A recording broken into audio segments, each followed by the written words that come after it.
Well, welcome to the Hunt Backcountry podcast. This is episode number 415, and it is an after the hunt story.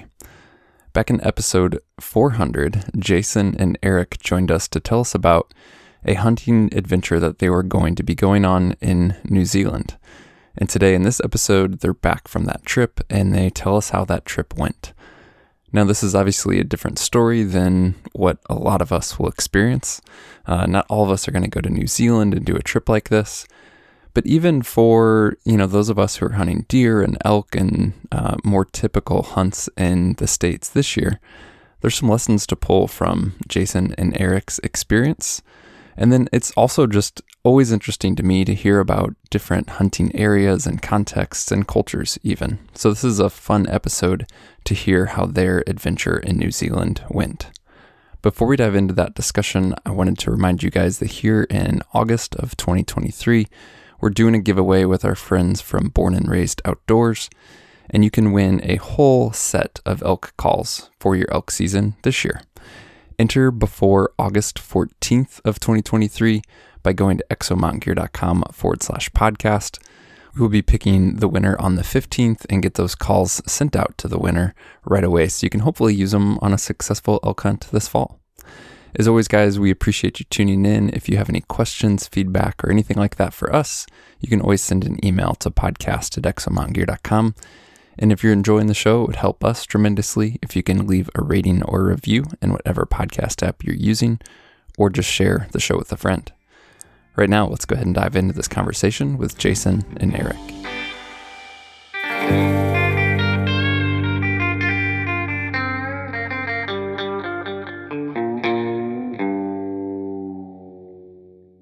Well, Jason and Erik, welcome back to the podcast. Welcome back to the U.S. Thank you.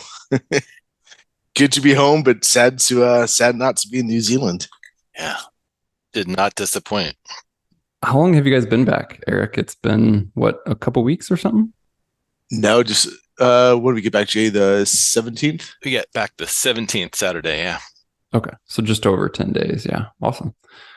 Well, you guys did the kind of the family portion of the trip first, correct, Jason? That's right, yeah. Okay. Well, I do want to touch on some of that, kind of just, spending time with the kids, some of the cool touristy, quote unquote, stuff you saw. But let's head on that after. So let's flip the script and dive straight into the hunting. And again, I mentioned this in the intro, but for listeners, the quote unquote before the hunt story was episode 400. So make sure you go back to listen to that for more context if you haven't already. But Erik, in terms of transitioning to kind of arriving to the hunt outfit, just begin to tell us what it was like, first impressions. We got in kind of later in the afternoon, probably 3:30, 4 o'clock. So it was already starting to get dark. It was their winter when we arrived, and it was pretty overcast, a little drizzly out. So driving up to kind of our hunting destination place, it was fairly dark outside, so we couldn't really appreciate the beauty. But man, coming in on the airplane, seeing the mountain ridges and mountain lines, valleys, fjords, it was spectacular, drastically different than the North Island. So Jason and I were kind of elbowing each other on the flight over, and like, man, look at this and look at that. And it was got a little nervous seeing that. Lots of verticalness. Yeah, extreme. Yeah, but we had a smile on our face, and yeah, we got picked up and taken out to a base camp. Our first kind of order of business. Jason was really wanting to dial in the rifles and kind of get acquainted with our new best friends, and so yeah, we got picked up without a hitch and going through. I don't know. We once we started the hunt that evening, or getting acquainted kind of with our lodge and everything. We got a nice warm intro from our guide service, and everyone was there to kind of meet us and show us the accommodation, show us around. We had an awesome dinner planned. So yeah, it was a great start to the trip. Yeah. Yeah, Jason, Yeah, I was gonna say, any first impressions for you, or anything that I always find it interesting going to a new place, meeting new people. If like you have expectations and then you get on the ground, and sometimes those match and sometimes they don't. Yeah. Like he was saying, when we flew in, it was just like, oh boy, what have we got ourselves into here? Because this is some crazy country like we've never seen before. And then upon arrival, we had a couple recommendations from people that had reached out to us on guides that we should be paired up with, and we found out that we wouldn't be hunting with either of those guides. So we met Martin, who was going to be our guide, and I was like, we've been in New Zealand for about a week, and I can understand these people pretty well, but I'm having a tough time with Martin. So I asked him where he was from, and he said he was from Switzerland. So we settled in with that quickly and started figuring out how he spoke a little differently. Um, and he was telling us that the rifle that I would be shooting, he wasn't super confident in the Creedmoor, so he wanted me to shoot a 30-06. So we had made plans for the next morning to, one, go to tar camp, and two, go to the range prior to that. So that was the game plan for the first day. Yeah, got it. You mentioned feedback from podcast listeners. I know that I had several folks reach out kind of through me through the podcast email, and I passed some of that along to you. But to touch on that, what type of response, feedback, connections did you make, between this first podcast and the hunt itself? It was great. We got on a conference call, Erik and I, with a guy, Jim, in Colorado, who had just gotten back. So he had some really fresh memories and impressions that he wanted to share, and that was really helpful in getting our expectations, set a little bit. And yeah, he had mentioned sandflies were a big problem where he was, and if you hear anything about them, to be ready. Fortunately for us, we didn't encounter them, but one in the at the lodge did at tar camp, but we weren't bitten by those. Is that what they sound like? Are they kind of small flies? Yeah, like he kind of likened them to mosquitoes. He said the bites lingered for like about a week and were pretty painful, and he had some like mobility with his hands issues after that. Yeah, I've heard of them, but no experience with them. Yeah. You mentioned day one, like this plan to go to tar camp, you said, right? Mm-hmm. Yep. So what does that involve? When I hear like go to tar camp, what is that, a Jeep ride? Is this a hike? Is it far from the base camp or not? What does that involve? Yeah, it's about a 3-hour drive by a 4x4 vehicle, and through spectacular country. Just like we go across along a lake and then a river, and then you arrive at basically two wall tents at the bottom base of a very steep mountain, and that's tar camp. And it's, if you've ever been to like a traditional elk camp, it was very similar to that, I felt like. And who made that journey on this first day?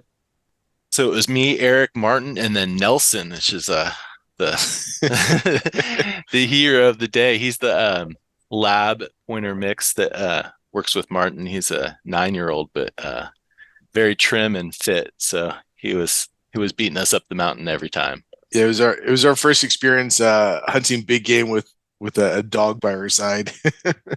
Very cool though. Yeah. Are they using the dog strategically, or it's more just kind of a companion? I think a little bit of both. I think he's definitely a companion, but he has great eyesight and a great nose on him, and so if we're kind of, I think ideally if we wounded the animal and created a blood trail, he was going to use the dog to pick up the scent and track it. We didn't really need it in that capacity, but the dog was great as far as if we were in heavy bush and we couldn't really identify which location the animals were in. You can kind of get some direction from the dog, and the dog would wind the animals and kind of point us in the right direction, which was pretty wild. Yeah, he was smelling tar at the top of the mountain, and we knew they were around, but we couldn't see any. So it was kind of like a little early indicator, which is really cool. I had no idea. That's fascinating. Yeah. I was like, you want to bring your dog on a big game? Does he blood trail? He's like, yes. I'm like, he's in. I think even going up to tar camp was a little departure because we had these gorgeous eco huts at the base lodge, and so I think I was at least under the impression that we were going to be hunting from base camp, and been able to hang out with the families and stuff. And the first night we're there, they're like, "Yep, you guys are leaving." We're like, "All right, Yeah. that's good." Yeah. And then there was 3 groups of 2 in camp. So we would all take turns at tar camp. So we were the first group to go out there. Okay. And then do they tell you when you're going? Like, hey, this could be 1 day, it could be 3 days. Like, what's the do they lay out an agenda for that? Yeah, it's a 2-day kind of a deal there. And you spend 1 night in the tents out there. So you arrive at tar camp. What are first impressions of kind of being in the country, or even first steps? You guys glassing from the bottom then? Well, prior to arrival, we hit the range and shot rifles out to 400 on steel and a little bit on paper, I think. And then the suppressors, man, they were like, this is gonna be nice. Both of our rifles had the suppressors on them, and that's Jay, that's your first time too. Yep. Right? Yeah. Yeah, it's both of our times shooting suppressors, and I was like, I had no idea about the recoil. I thought it was just a sound issue. I had no idea it takes the recoil out of it. So I'm popping away with the 308, and I mean, it's like shooting something like a 22, if not less. Like there's just no recoil, and I was like, wow, this is amazing. I'm sold.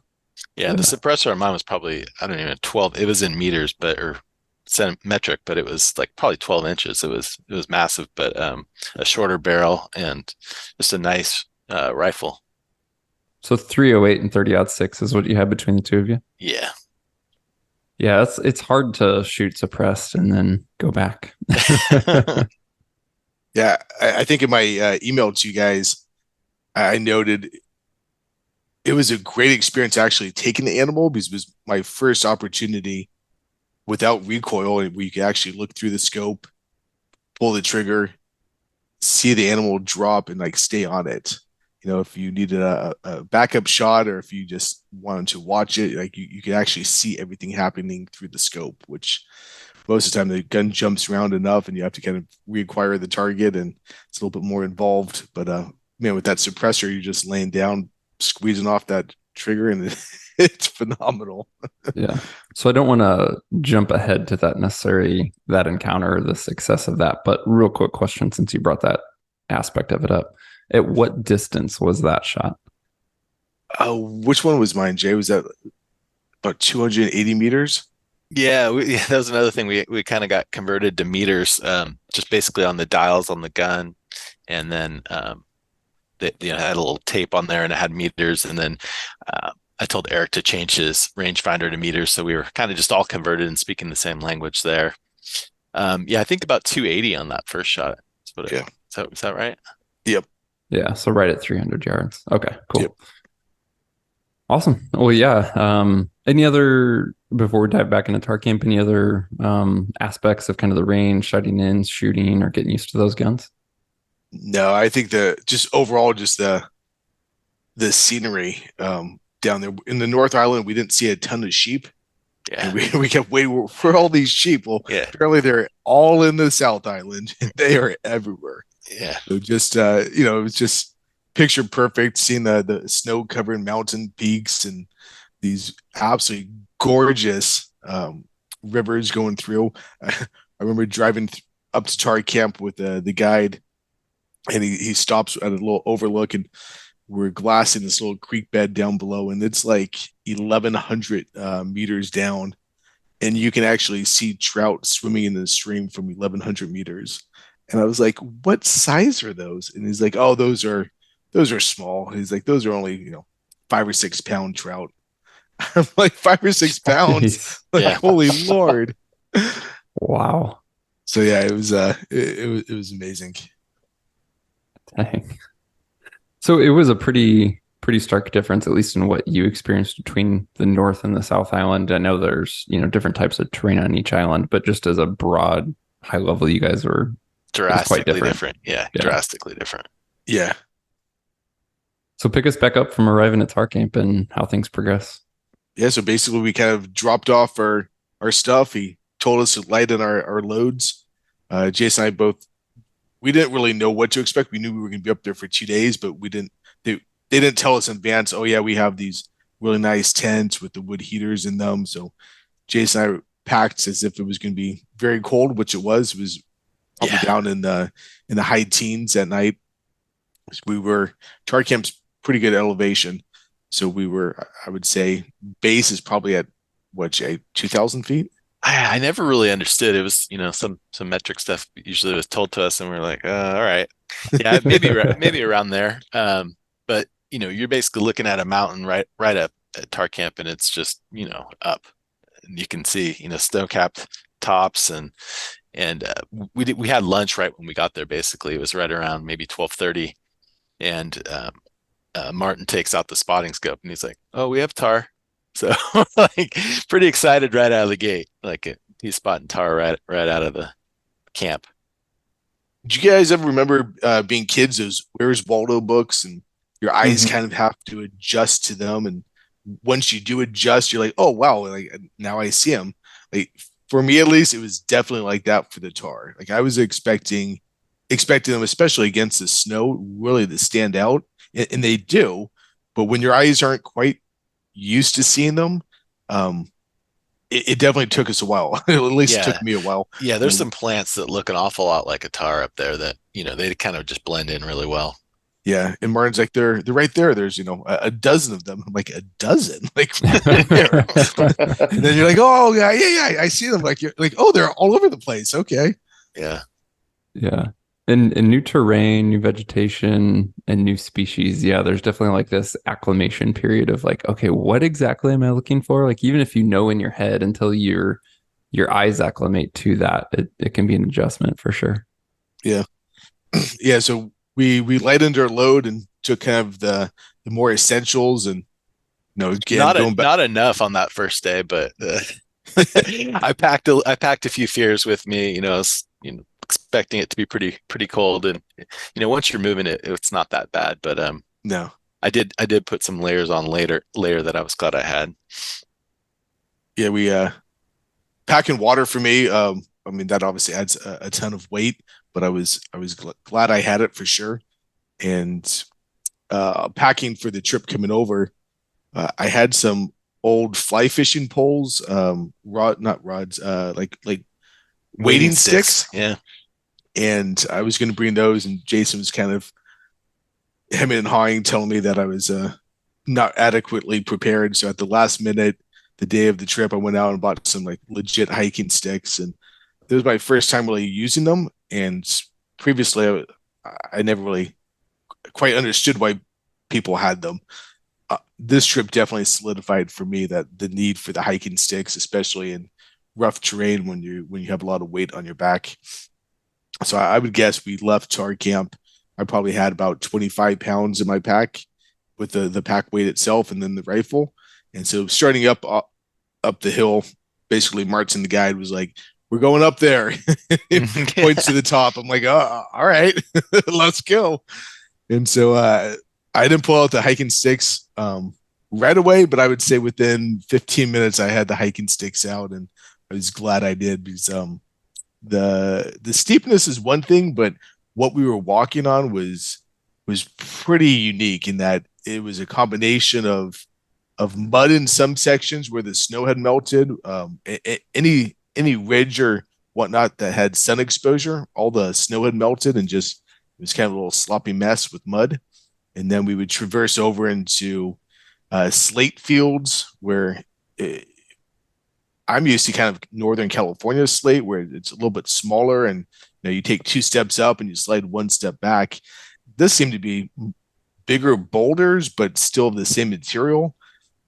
And so we're kind of traversing over, and Martin's like, just kind of watch your step. We had some guy break his leg here last week, and I was like, oh shit, okay.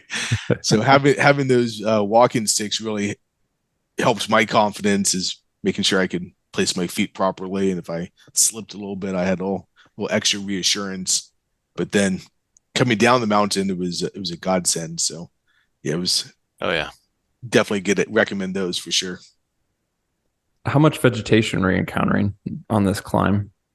So there's the only trees that were at the bottom, and they were like a planted Doug fir little stand, and then basically it just goes up, and the vegetation's all small, like nothing you could really hide behind or anything. There's a few rocks, um, a wonderful thing called Spanish grass. It's kind of like a cactus, I guess. It would kind of have a spine. It would poke you, and that was fun to encounter. Yeah, that just penetrated through anything right into your skin. Yeah.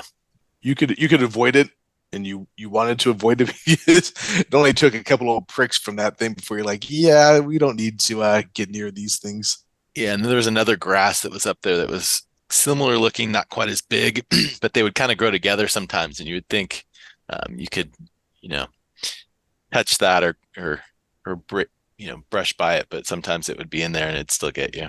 What was the temperatures? I don't know if I caught that. I would say in probably it got down maybe to the teens at night and then maybe warmed up to like 40, Yeah. 40, Okay. 50, So 40, 50 so maybe at the cold, but highest. not Yeah, not not too terrible. Not terrible. Yeah. Yeah, the coldness definitely didn't impact us.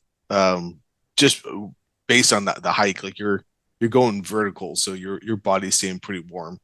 If anything, we were shedding quite a few layers, and when you stop to glass, you might be chilly for a couple seconds, but then you're on the move again. So it wasn't really until the evening when the sun went down that you needed to kind of bundle up. Which should have been like 5:30. It's getting pretty dark. When you guys spotted the tar from the bottom and Martin says we're going up there, were you after a specific tar or, a few, or is it more just a matter of Martin's like, yeah, there's animals up there. We can't quite make out, if they're good or the quality that we're looking for, what have you, but there's enough. Let's just get up there. Yeah, Was it a very targeted pursuit? No, more of kind of the latter. Hey, there's animals up here. Let's pick this kind of mountainside to go up so we can glass on both the left and right side, and it will give us a couple good opportunities. And he kind of figured if there's a couple over here, there's probably going to be more that we don't see, which was definitely the case. Yeah.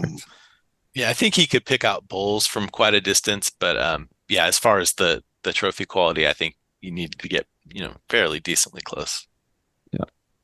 Did you feel like or that maybe Martin picked the line of how they were going up intentionally? Like from a ways out, did he seem concerned with spooking tar at all, whether that's visual or anything of the sort? Or was it, it was just like, let's get up there. And then as we get close, then we need to kind of have some more caution. Yeah, I'd say the latter. I think we were just, kind of making as far as quickly as we could kind of approach and then get into tar country because we were, probably a couple thousand yards away. And I would say, Jay, the approach probably took us 2.5, 3 hours to get up there. Yeah, it was a ways before we even, got into country, I felt like. So we definitely had some miles to put on before we got, and the tar didn't seem really skittish. If we were bow hunting, like Martin said, like they don't really have predators. The biggest thing that they're concerned about is helicopter noises because they definitely associate the helicopters with people dropping in above them, and that makes them a little bit skittish. But walking up from the bottom, like they see you and they kind of take a little bit of an interest in you, but they weren't like at 1,000 yards seeing you and then bolting. It wasn't like that at all. So you could definitely nice and slow. Maybe you come up kind of just on one side of a ridge line, knowing they're maybe a valley away, so they're not watching you walk the entire way up.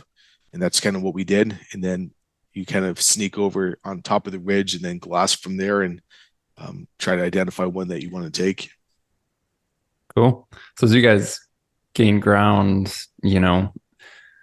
seeing the tar from closer versus way on the bottom, what are just some of your first impressions of the animals? Just witnessing them and their country, the behavior, their stature, etc.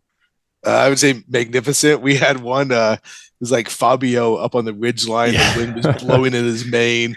And we're like, oh my God, let's take that one. Yeah, we both like, whoa, that's both actually wanted that guy. And he's like, no, that's a small one, man. Really? Don't shoot that. We're like, look at him. He's like, no, it's just the wind. And he's up there with all of his, all the female ewes and just kind of strutting his stuff. And I'm like, he looks amazing though. And like, no. Yeah, having a guide was probably a pretty key moment right there to shake us off the the first tar we saw. Yeah, the first nice bull. But yeah, so we get up there with Martin. He's whipping out the glass and putting it on. It's definitely one of those situations when you guys go up, uh, maybe I'm a little bit too fast moving, but like just to take your time when you're glassing, because you can glass a section, not see anything, and just take a couple deep breaths, wait a few seconds, and they seem to materialize. Like there's enough rock up there that are fairly large. There's enough little suppressions in the terrain that they hide behind that they move. They're constantly moving around. So waiting a few seconds, a couple minutes, and then all of a sudden in a nice little valley hillside where you didn't see anything before, now you have a couple opportunities and you can kind of range them and see if there's any that suit your fancy and that you want to take. Well, how did the hunt progress from here? I think Martin found a really good one that he was pretty excited about. So I think probably we decided Eric would have a go at that guy. Do you remember this one, Eric? I do. Yeah. And it was a good sized tar. We should probably back up just a little bit on the way to, I think, the airport from the North Island. My wife was on social media and they had posted that somebody at Glendine had killed like a 15-inch tar, which is like we were going to be really stoked on a 12 plus inch the horns, and so we're like, oh my gosh, that's amazing, and we were like over the moon that would be an opportunity, or that somebody had done so well there. And then seeing the guide get this excited, and this is the guy that's not super excitable.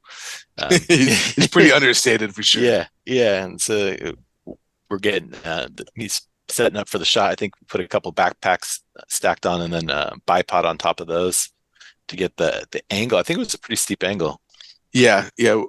Using my rangefinder, he was at like 350 yards or so, or 350 meters, and then based on the angle with the correction, it would kind of put it like at 315, 313 meters.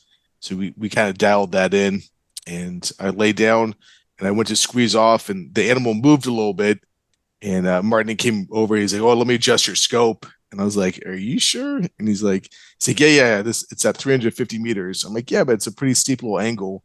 So he kind of adjusted it and played with it and squeezed off the first round and went right over the top of the animal's back. Yeah. Like, are you kidding me? Yeah, and he had the spotting scope on with his phone. He was recording it, so he was able to go back and look at the footage and just see the shot went right over the top. Yeah, you can see the bullet just impact the little dirt clump right over the animal's shoulder. I was like, all right, on to the next one. Yeah, once the shot rang out, that, yeah, even with the suppressor, like it just the sonic boom kind of echoed through the valley, and that group just took off in a dead sprint. They were gone. But fortunately, being in New Zealand, the opportunity is very plentiful. So within about 15 minutes of that, Jay, I would say we spotted a lone bull kind of by himself. Yeah. And Jason wanted me to get some blood and did not want to take the opportunity away. So this guy was a little bit closer and pretty straight line shot. So I kind of got situated, made a couple little corrections in my comfort, and just took my time and squeezed it off and it was one shot right through the shoulder, and he dropped down, then started his rolling descent down the hill. Yeah. Did Martin himself, or maybe the guys, when you arrive at base camp or you're at the range, talk to you about like preferred shot placement for the tar? Yeah. Erica had a picture that I had sent him, and then he said, "Is this where you want us to put it?" And it's like, "No, a little bit further back." I think is what he wanted, right? Yeah, I would say, they're really trying to get you to kind of break a shoulder, heart lung shot type of thing. The biggest difference with the tar is especially this time of year, the mains on them are just huge. So if you're looking at kind of bottom of the main to the top of the main, the chest cavity is a little bit on, I think, on the lower side. So he's like a lot of people will kind of shoot over the top if you're using kind of a typical heart lung shot. So he's like definitely go a little bit lower, and definitely kind of pushing the shoulder towards the back of the rib cage. So you connect on this one, and you said the tar does what? It's rolling down. Is it in sight? What's Yeah, the? He kind of kicked up like legs in the air and then kind of pushed off and then started rolling. And he rolled a little ways down from where we could, get a good vantage of him. So yeah, yeah, Still Eric in and I, sight though. yeah, we didn't not know where he went. It was just down like a chute.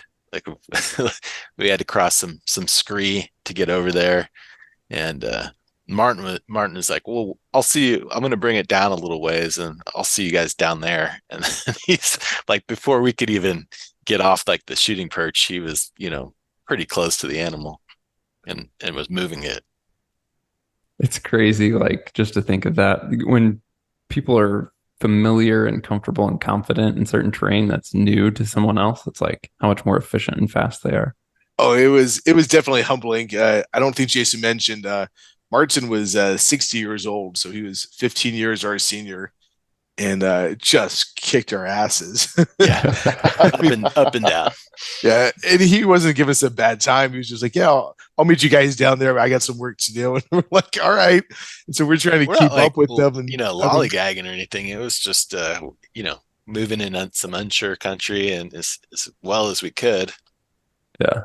This is jumping ahead, but while we're talking about, him being 60 and how it's moving and all that stuff, we talked before in the before the hunt episode of, is this going to be like the hardest thing you've ever done? Or other guys saying like, oh no, it's easy. And then we talked about how the New Zealanders tend to downplay things. Yeah.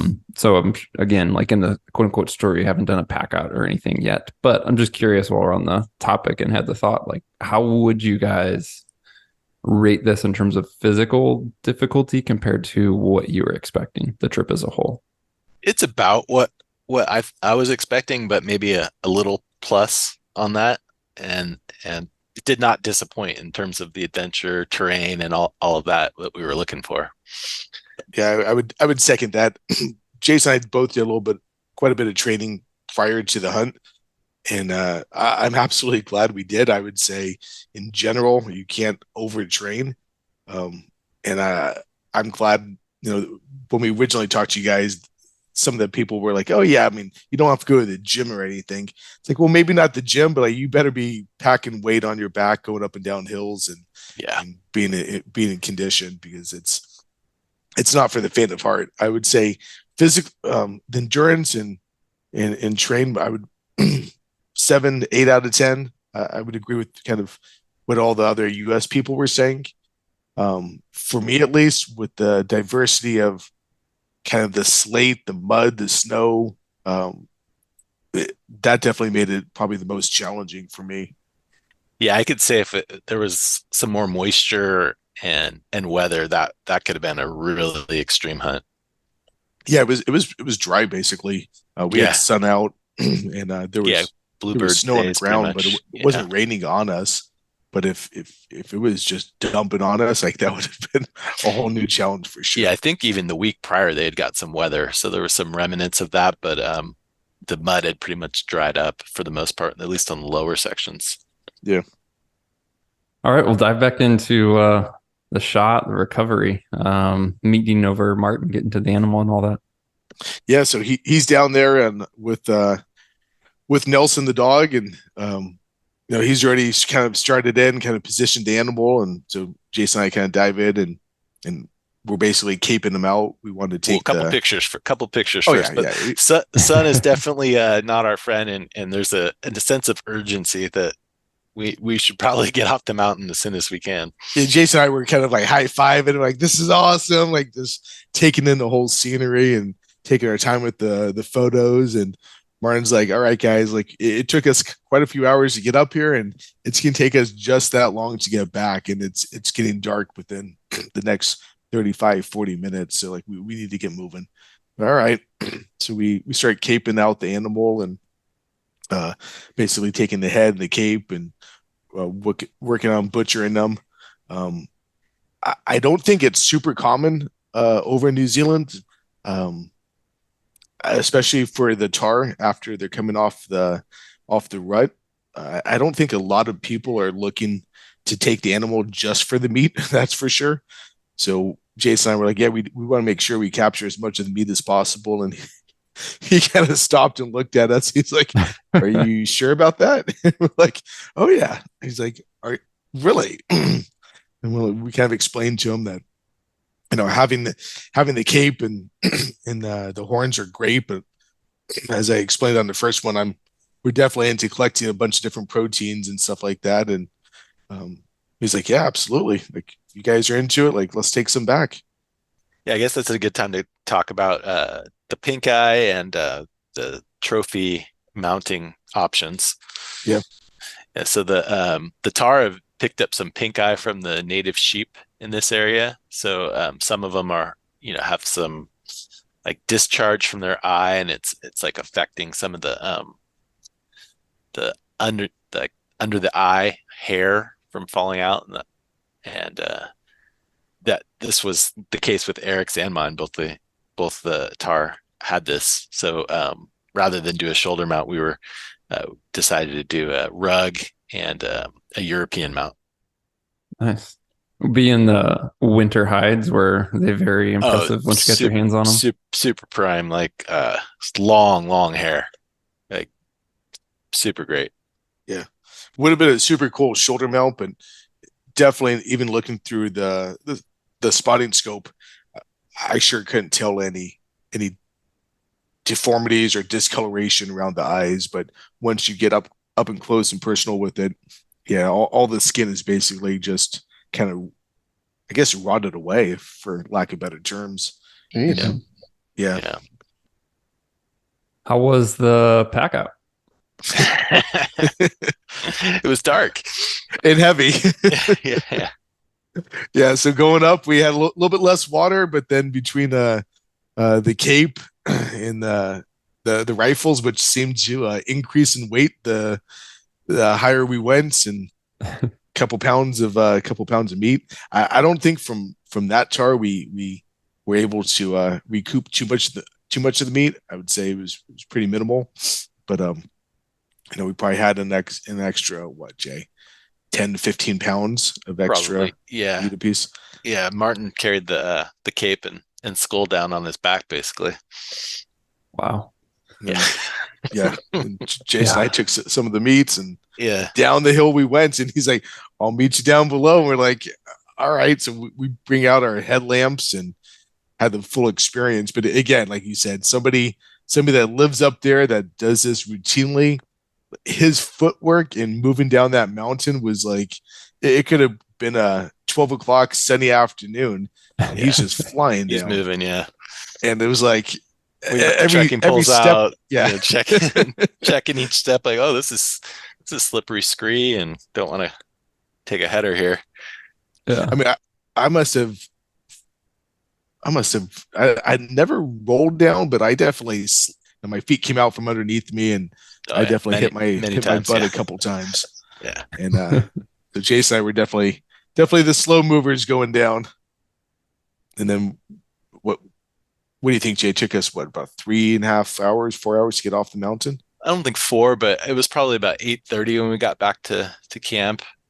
It was pretty pretty beat.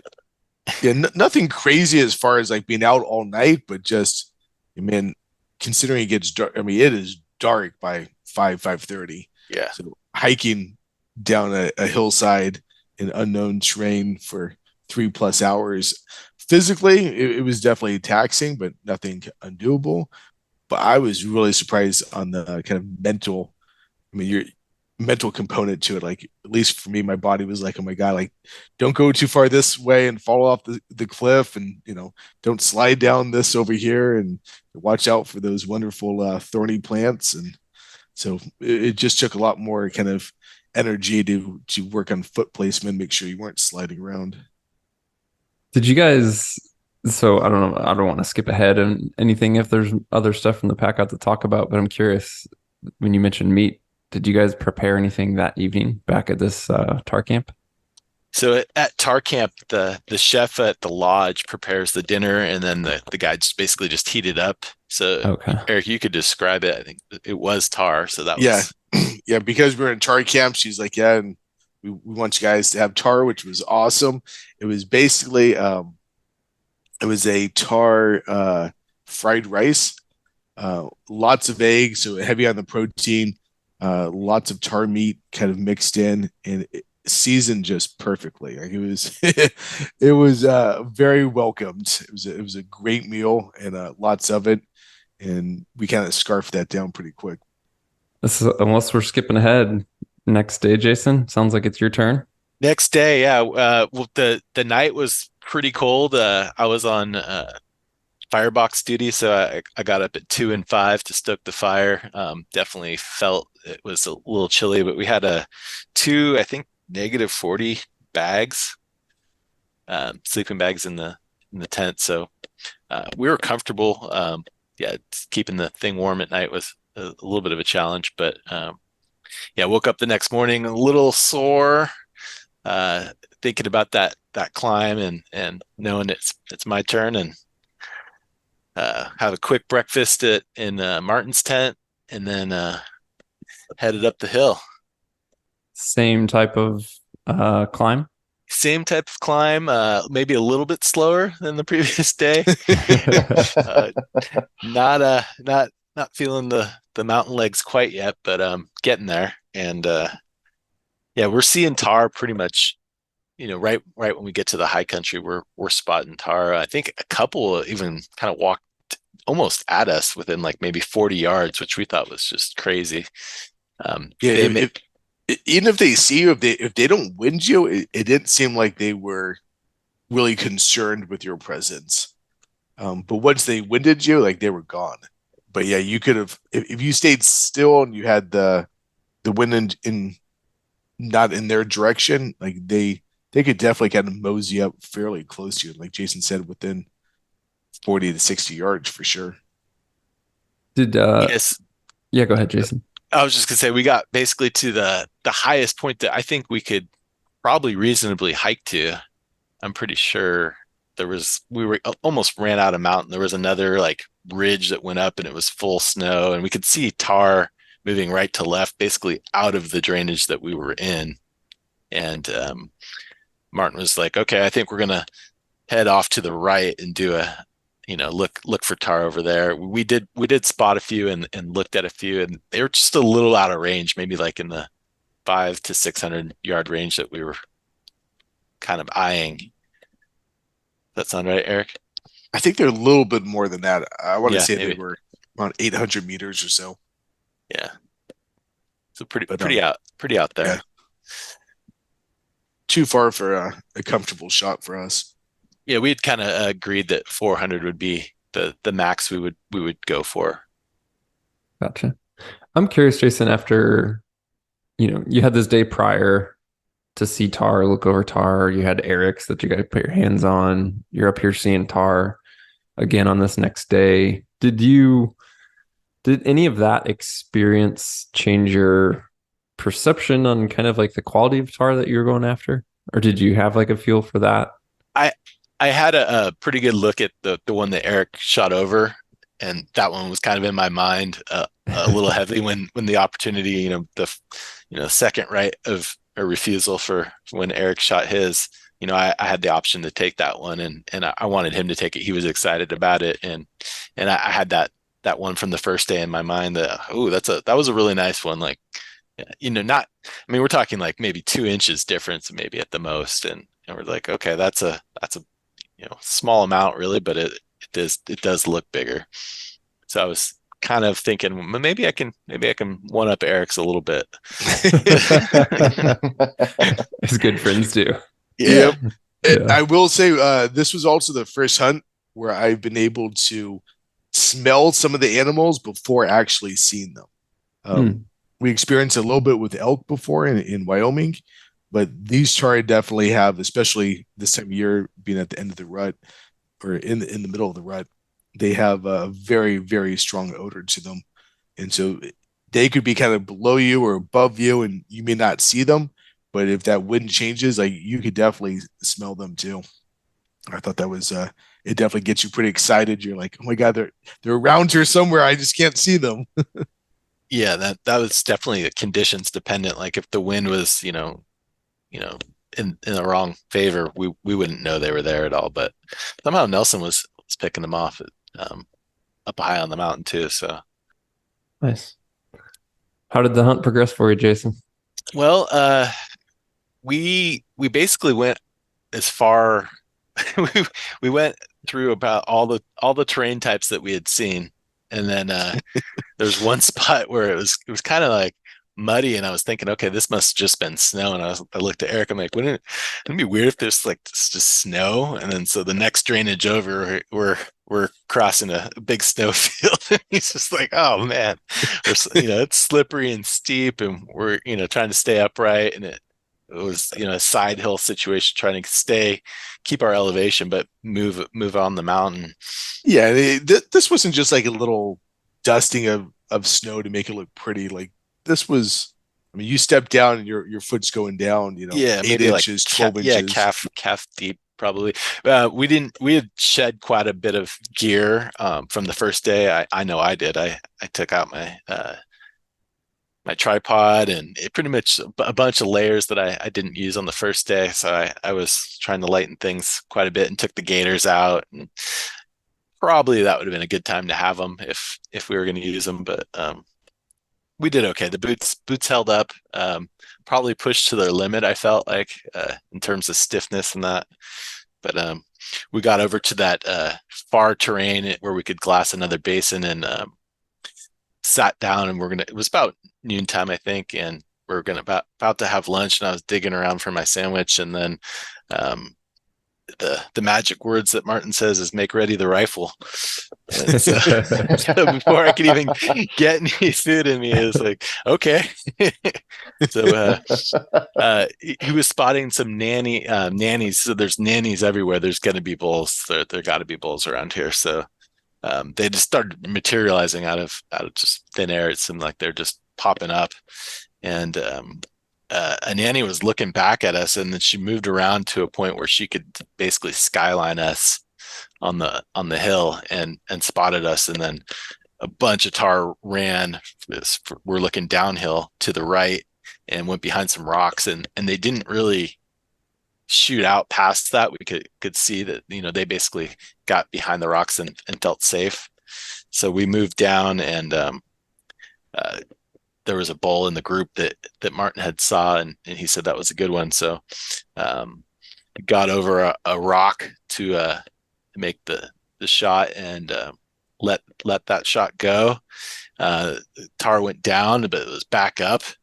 It was running from the right back to the left from kind of where they came initially, and I swung through that and pulled the shot there, and he went down again. Yeah, that was pretty impressive, shooting a running tar and watching it just collapse and then get back up, and you're like, holy shit. It felt like a good shot, and then he's standing again, and I was like, oh my gosh, I can't believe this. And then shot one, and it sounded weird, so I shot again, and it was definitely like a ricochet. And then there was a rock between us that I couldn't see, so I had to move down lower to get a better vantage, and was able to get a good shot then, and I think that ended things there. Jay, on that first one though, when that nanny spotted us, she was super close, right? Yeah, I'd say 50, I mean, like 50 yards at the most. Yeah, maybe less. Going back to, I mean, you guys, obviously, we talked about before, you're using the loaner rifles and everything else from there. What bullets did they have you shooting? Do you guys know? Yeah, so Eric had the ELDX and the 308. I think they were a 178, so pretty heavy bullet for him. And then I was shooting, I think they're reloads, because they're Hornady brass and 150 grain Barnes tip TSX, I believe is what they were. Okay. And that was the 30-06. Yeah. Yeah, gotcha. Yeah, so some pretty good authority. Martin wanted a little bit, and I was glad I had it at that moment. Yeah. That one, after those shots, then recovery is a non-issue. It's kind of down on that last shot, you said. Yeah. We had Nelson too. He was down there before where we even could figure out. It was like fairly steep, so there's a pretty significant angle there as well. And we weren't able to see him quite from that vantage. We knew he was down, but once we started moving, you could kind of lose him. But you could pick up Nelson moving, and you could know the direction to go. And we were down there pretty quick, and then kind of moved. Eric brought down all the packs, and then we had basically lunch and decided what we were going to do with the tar, and it ended up being the Euro and rug caping that we did for Eric's. Yeah, cool. So you guys this is day 2, and you guys are headed back then that evening out of tar camp and back to base camp? Yeah, Eric asked Martin at one point, like, let's say we're unsuccessful today. What do we do? And do you remember what he said, Eric? We go to the other camp that has the steep elevations. Yeah. Eric's like, buddy, today's the day.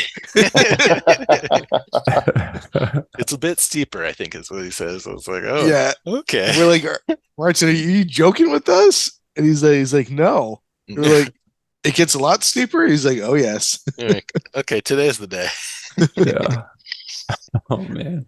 I mean, the stuff we were on, like, it wasn't technical. Like, you didn't need ropes or anything. But if it got that much steeper, and it's covered in snow, like, man, it would start getting technical for sure.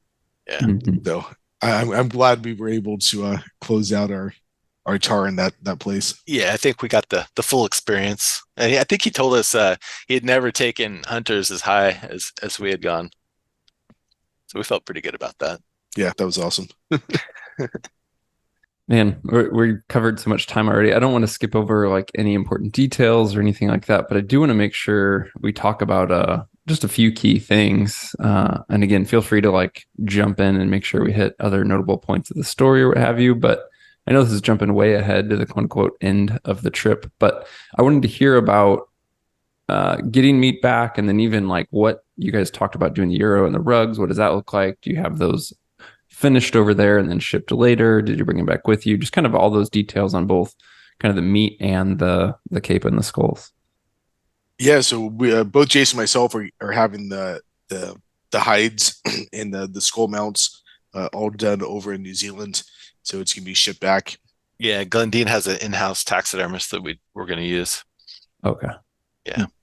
I guess we work with an import liaison broker over here just to help make sure everything gets through customs without issue, because I guess that's one of their big concerns, is that stuff gets delayed at customs and either it gets rejected or it just creates undue financial expense if they have to store it for whatever reason.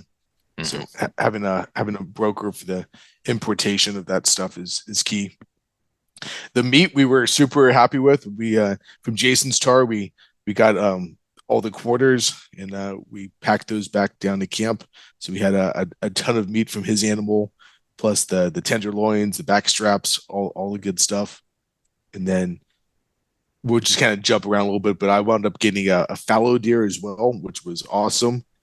And Jason got a what they call yours, Jay? A red hind. It's the female red stag. And nice. Yeah, we harvested all those guys for the meats, and went to kind of like their version of a Home Depot and picked up some chili boxes, chili bins. Yeah, little portable coolers that we put in the freezer, and got those all nice and cold. And Jason and I spent an afternoon kind of processing the meat, deboning it, wrapping it up, and freezing everything. And yeah, taking the meat back was actually way easier than we could have imagined. Like, it was pretty straightforward. Yeah, just walking through the customs, there's a declaration line, and we got in there and said, "What do you have?" And we say, "We have venison." I said, "Is it from New Zealand?" And we said, "Yes." And they said, "Okay." And we waved this through, and that was that. Really? Yeah. Easier. Even at New Zealand, when we checked the bags, like, we didn't have to pay anything extra for the bags, did we, Jay? I think we did for ours. We had, one more. We had two more check bags with the chili bins. What did that cost? So I think we had to pay a little extra for that, but they were under 50 pounds, so no overage. Oh, there you go. Yeah, and So I they think put each like a person little could take sticker on 50 it saying, pounds. yeah, they put a sticker on the coolers saying that it contained meat products. And mine went through on the normal checked bags. I think Jason went over to a specialty section that had like Nope. no. Didn't you put yours with like the fragile section or whatnot? Jay? Oh, did I lose him? He's totally ignoring you. He He'll must have probably cut Oh pop yeah, out. back in here in a second. Jason and I checked in separately on the return flights, and mine they kind of just pushed through on the normal baggage section. Uh, on his, I think he went over to for Like whatever just reason they had him. oversized baggage, Exactly. probably. Yeah, It was no issue whatsoever. It was just kind of a slightly different process.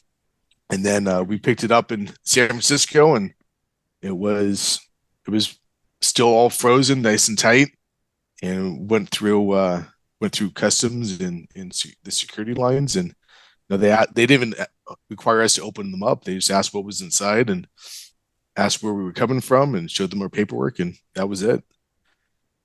Wow, couldn't have nice. been Yeah, easier. I thought it was sounds. gonna be way more Yeah. Yeah, involved. Yeah, so do we. Yeah, we were sweating a little because even on the plane, when they give you the forms that didn't even happen, or just like nothing, no declaration part. We just walked up and we're like, "What do we do here?" And then they said, "What do you have? Meat? All right, see ya." yeah, nice. I would have thought it'd be a little. It's that easy coming back from Alaska. I thought coming from a different country would be slightly different, but Yeah, I think it's that's something awesome. with New Zealand is particularly easy. Oh, okay. Yeah, I think it really has to do with the fact that it's coming from New Zealand, and I don't think they have a lot of the diseases or whatnot that United States is concerned with. So I think that Hmm. makes it a pretty simple process. Gotcha. Well, what else, guys? What do you want to make sure we hit? Any lessons learned, just notable stuff? I know we skipped over all of the North Island stuff with the family, so there's we could fill another hours of conversation. But top stuff that we didn't hit that you want to share? Yeah, I would say for the family stuff, spending time in the North Island is great, but there is just as much to do in the South Island. So it was perfect for us. Jason's wife and my wife and kids did everything from wine tasting to bungee jumping to some little hikes and tons of shopping. Um, they have some just amazing wool and possum products that you can bring back for souvenirs and lots of family stuff to do, and it's just really easy to kind of get around and enjoy the outdoors. Yeah, the family had a guide from Glendine that took them out, and they just loved her and had a great time. And then another thing was we had a chef at the lodge, which she was from Texas, Holly. She was phenomenal. Just every meal was a 10. What was something unique in terms of one of those meals? But Eric's we probably the best. we for my fallow deer we took the heart, Yeah. and from Jason's uh, red stag we took the liver, and Holly cooked those up one each night as like a little appetizer with like a chimichurri sauce. I think on the heart it was great. It Yeah. was really awesome. So Nice. that was probably the most memorable having a chance to kind of eat the heart and liver from those two animals was super good. Yeah, and Cool. on the fourth day, it was my birthday, and Eric decided to go horseback riding with his family. So I was able to go out with the guide, Martin, and my wife, and she ended up shooting her first animal, which was a red hind. Oh, no way. That's Yeah, it cool. was super awesome.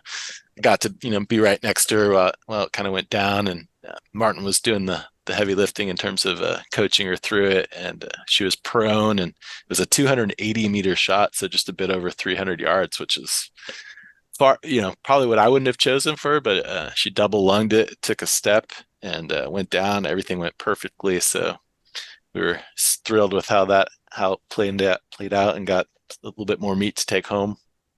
Yeah, and in true crazy fashion, he picked up the whole deer before it was even gutted and carried it back to the side by side, and not surprising he beat us back. We're going through the snow, kind of gingerly trying to make sure we careful with our stepping, and he's back there, got the animal off and getting ready for some photos before we got back there. Wow. Hey Jay, do you want to hit on my fallow deer real quick? Yeah, that was a really cool hunt.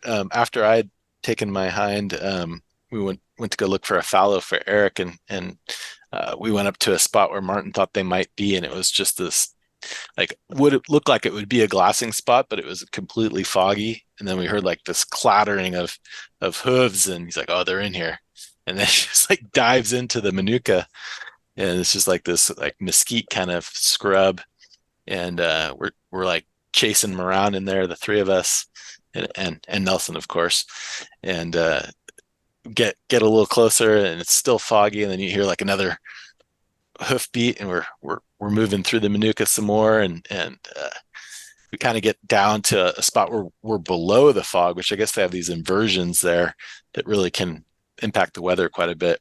And so the fog's like above us, we can finally see, and we're looking at this basin, and we know there's no way they couldn't have gone through that. It's too big, and we would have spotted them. So we're just kind of looking and go, where are they? And Martin spots an antler tip and drops down. Eric drops down, and then pretty much at that moment they bolt across to the hillside across from us. Martin lets out a grunt, kind of like a whitetail, and they turn and look, and pretty much right at that moment, Eric fires a shot and fallow down, and that's the end of it. And it was a pretty spectacular moment. It happened so fast too. Because like we were kind of chasing these guys up the hill, then down the hill, and to the left and to the right, and then everything just went quiet, and we're stopped.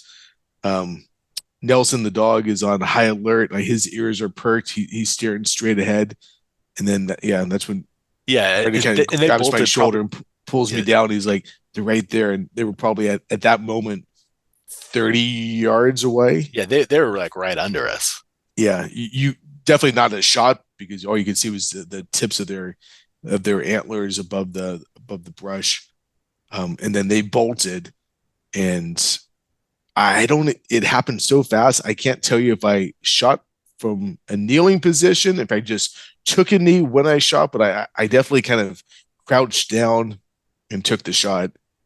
And yeah, it was picture perfect. It was you have this gorgeous sunrise coming up, where the sun's up with the kind of going through the fog. You have like these little low clouds going between the valleys, and then this gorgeous, magnificent animal on this perfectly green hillside. Like it was something that you read about from the old hunting days of books and stuff. It was just amazing. Man, sounds awesome. Yeah, you got to go. Yeah. Anything, not to quote unquote focus on negative, anything you guys would do different or learned or anything like that? Oh man, that's a tough one. I don't think so. Everything went really smoothly pretty much throughout. We had a little bout of sickness kind of run through our group a little bit, and that was a little bit of a bummer, but people bounced back and were troopers throughout. And yeah, I had to take my my youngest to the hospital. She got strep throat, and I will say, if you have to get sick, getting sick in New Zealand is probably the easiest thing. We had medical insurance, but we didn't wound up not even using it because it was such a straightforward process with them, and just paid for the medical process and the prescriptions out of pocket. And I think the whole thing cost us about $200 US dollars out of pocket. So it was really kind of a non-issue. So yeah, the medical system seemed to be really, really great for us. The country in itself is beautiful from a scenery perspective, but also just it is spotless. Like all the cities are very clean, very safe. So the families, Jason and I could kind of rest assured as the families were touring around that they were in good hands and weren't going to have any issues. Yeah, and the people are just extremely nice and fun to get along with, talk to. And no tipping. Nobody takes tips over there. Restaurants, coffee baristas, bartenders, nobody takes tips. Which is that was what some of the information we got from Jim in Colorado. I think he told us about that. Everybody wants a tip over here now. I know. It's kind of refreshing a little bit. Don't worry about it. Oh, the other thing is they don't bring the bill at the end when you're done with your meal or whatever. He did tell us about that. So you'd probably sit there for a really long time because it never comes. You got to kind of go say, okay, we're leaving. Oh, okay. Huh. Well, guys, thanks for sharing it, man. That sounds like an amazing experience. I know we only kind of really glossed the surface of the couple weeks and all that we could have talked about, but man, so cool to hear of different contexts and places and opportunities. So thanks for sharing it. Absolutely. Yeah. And if people want to read a really good book about hunting New Zealand, that's what it's called, Hunting New Zealand by Peter Ryan. I read that like right before we went, and it's pretty great getting prepped up and reading about all the stories that happen over there. All right, guys. Well, that's a wrap on this one. As we've mentioned before, we have a ton of Before the Hunt podcasts coming out this month with you guys, listeners of the show, to hear about the hunting plans that you have for this fall and how you're going into those. So stay tuned. There's a lot of great content coming. Be sure to hit subscribe or follow in your podcast app if you haven't already, so that you receive future episodes automatically. And you can always find all episodes at exomountaingear.com/podcast. You can also enter this month's giveaway before August 15th of 2023. If you're listening, go ahead and do that right now. Again, that's just exomountaingear.com/podcast, or there will be a link in the show description.